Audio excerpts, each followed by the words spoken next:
The strange ship, built in a configuration completely unknown to the entire registry of ships, approached the edge of the traffic control zone without a transponder beacon to identify itself.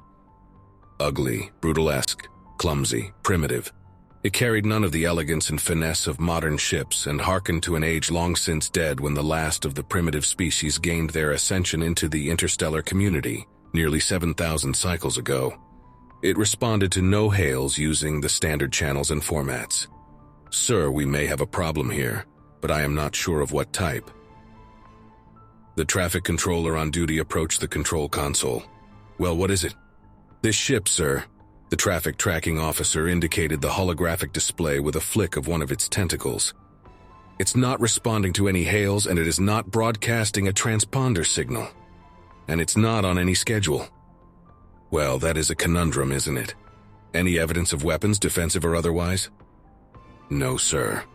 And the database has no recognition profile for it, not even a suggestion for any sort of correlation." "Correct. Well, that certainly is interesting. What is its approach time?" "At current speed, sir." "Wait, that can't be right. Hold on a moment." "Well, at current speed, sir, it will arrive in a half cycle." "Wow. I know, sir. Seems completely unreasonable. I had to triple-check it before I answered. I didn't think anything that slow was still operating." "It's not, sir. It's not allowed. Too dangerous for normal traffic. I'll notify the defense fleet. We may have to intercept and tow it in. In the meantime, track its origination point and report back." "Sure thing, boss." The intrepid tracker initiated the subroutines that twisted their way through the various flight relays and observation buoys that traffic control had throughout the quadrant, and through process of elimination, determined that the ugly, barely a ship had to originate from a very small segment of remote space, far from any known worlds inhabited by sentients, and considerably outside the range of cost-effective mining.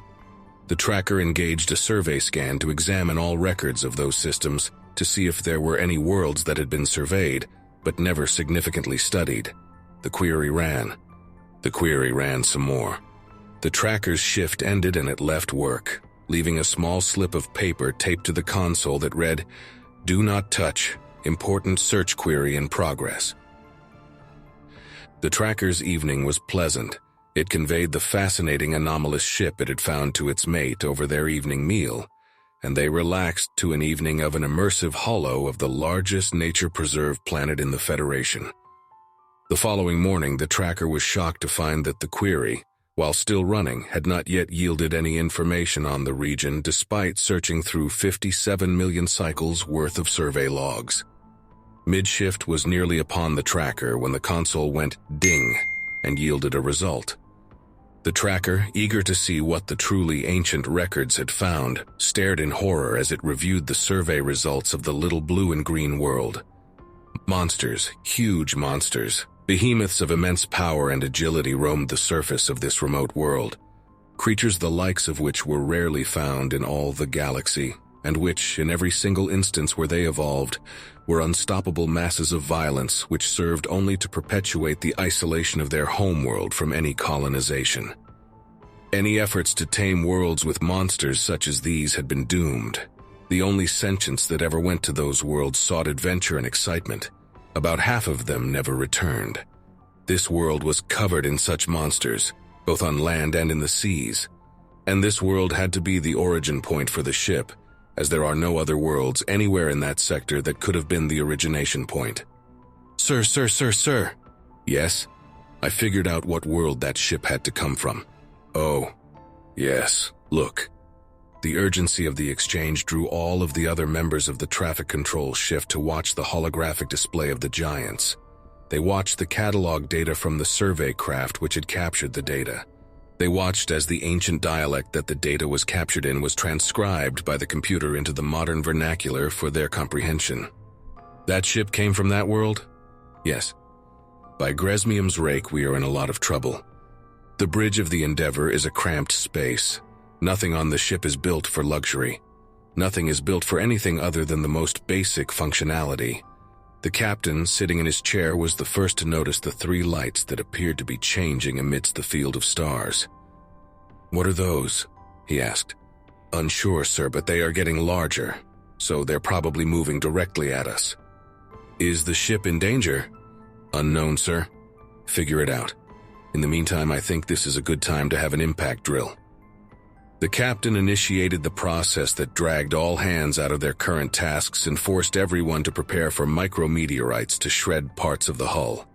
Each station had to check in, and he watched the timers carefully. Excellent performance today, crew. Now that I have your attention, we have several objects that appear to be coming directly at us.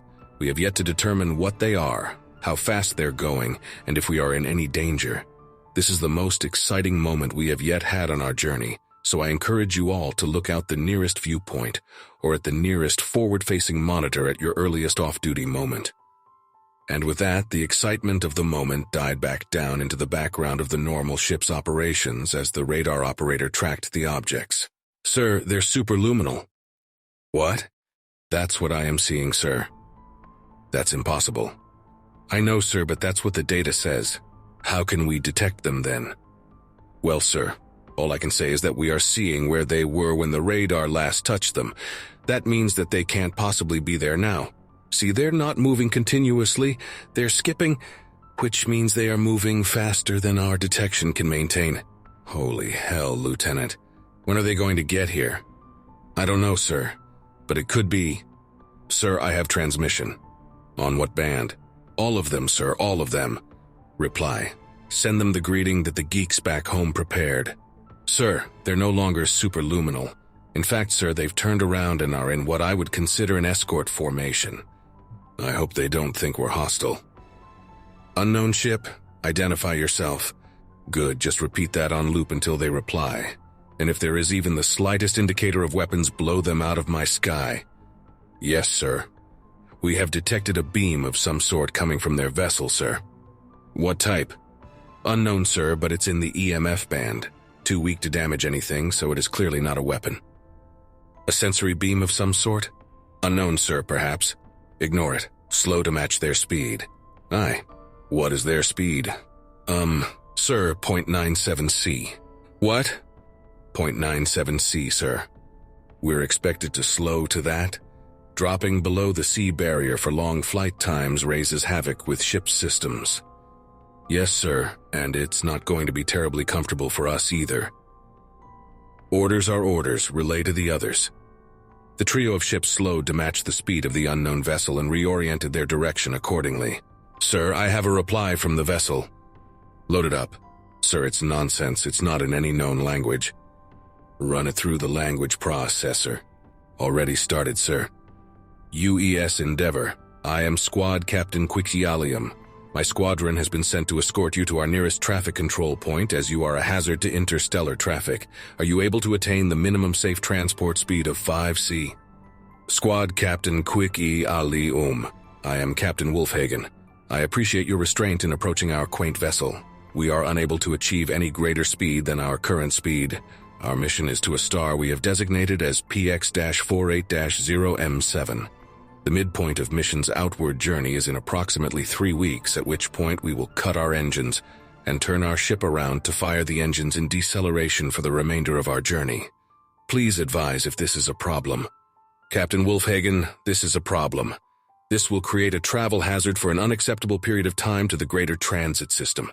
Please be advised that we will provide a ship to tow you the remainder of the way. Squad Captain Quixialium. That offer is most gracious and greatly appreciated. Our mission's duration on the endpoint is to last 5 years before we are to return. Will you provide such a service for the return journey? Captain Wolfhagen. That is not a question I am able to answer as it exceeds my mission parameters. Please provide a fix for your target world so we can verify it is able to allow your mission. Lieutenant, send over the astronomical data on the world. Yes, sir. Captain Wolfhagen, you do not appear to be aware that the world you are headed to is a thriving metropolis with nearly 15 billion sentients settled upon it. I do not believe there is an opportunity there for whatever your original mission is. Please request updated orders from your homeworld.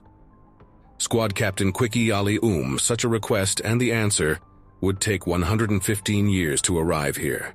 That is a challenge. Please stand by while I brief my superior on the situation and await their updated orders. In the meantime, you look nothing like our data collected on the world from which you came.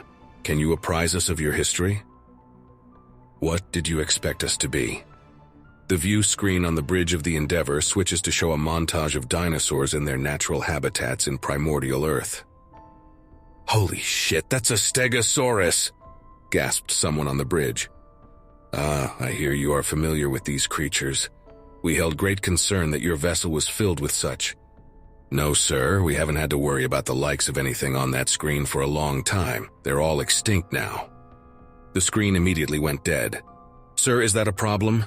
Did we offend them by saying dinos are extinct? I don't know. Squad Captain Quixialium to the fleet control. Urgent request for updated orders. What is the urgency? Primitive craft is an initial foray into the galaxy. This is a first contact situation. Craft is subluminal. Craft's mission is to explore occupied world. Subluminal communication with homeworld prevents updating their mission parameters. Updated directives needed. Understood, is that all? No, sirs. We must tread extremely carefully. These beings, despite their primitive technology, are very powerful. Please review the attached data we have from a preliminary survey of their world. Note that it was infested by savage monsters of immense size and power, the likes of which we have never been able to exterminate on any world where they evolved without destroying the entire ecosphere of the world. We have seen the survey data. Please explain. The beings on board are not of the same evolutionary line as the behemoths. They are derived from an ape-like being. They appear to be similar in size and mass to the average sentients that participate in the Galactic Union. Continue. They inform us that the behemoths on their world are extinct and that they no longer have to worry about them. You mean these beings eradicated a world of massive killing machines without destroying themselves? Yes, sir. And then they set out to visit the stars, to visit us. If we offend them, they may decide that we are the thing they should next eradicate. Squad Captain Quixialium, extend all courtesies to this vessel. We cannot afford to anger their homeworld in any way. We cannot take the risk of a species able to accomplish such a tremendous feat finding us hostile. Understood. Captain Wolfhagen, please accept my apology for my abrupt disconnect a short while ago. My superiors required a moment of my time to update our orders with respect to you and your crew. We would like to have you cut your engines, and we will tow you to our nearest diplomatic station. Our government representatives would like to meet you and welcome you to our little galactic community of worlds. We will then ferry you home in one of our vessels to discuss your future among us.